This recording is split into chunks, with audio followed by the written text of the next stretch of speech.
Salut les amis, bienvenue sur l'Ori-Jaune.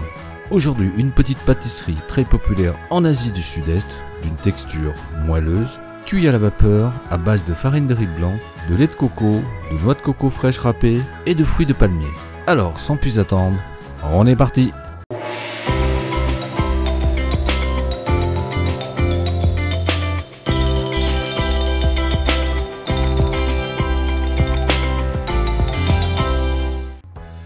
On aura besoin pour cela de la purée de fruits de palmier que vous ne trouverez que dans des épiceries asiatiques. Je vous montre comment ça se présente dans un pot en verre d'environ 435 grammes. Attention, ce n'est pas du sucre de palme.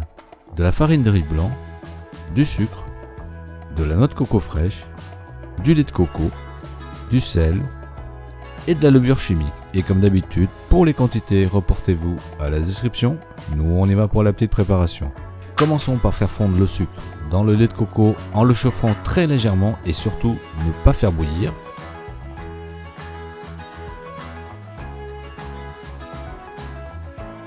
Et laisser refroidir. Mélangez dans un saladier la farine de riz blanc et la purée de fruits de palmier en malaxant. Et lorsqu'on commence à obtenir une pâte, versez l'équivalent de 10 centilitres de lait de coco sucré et remalaxez jusqu'à ce que celle-ci soit lisse. Et reversez de nouveau le lait de coco sucré, ainsi de suite. Si à mi-parcours vous en avez marre, utilisez un fouet et continuez.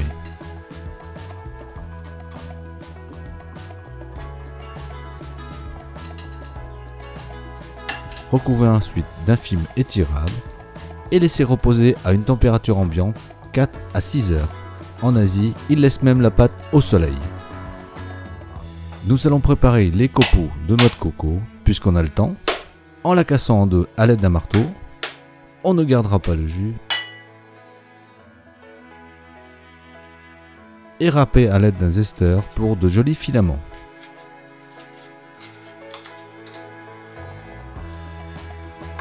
Après toutes ces heures, nous allons filtrer la pâte pour d'éventuels grumeaux dans un récipient à bec pour faciliter le versage. Ajoutez ensuite la levure, mélangez et encore 10 minutes de repos.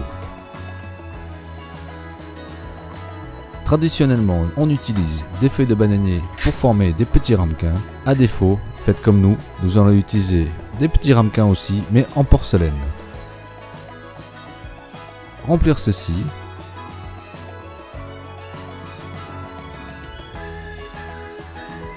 Et en cuisson pour 15 à 20 minutes selon la taille de vos récipients.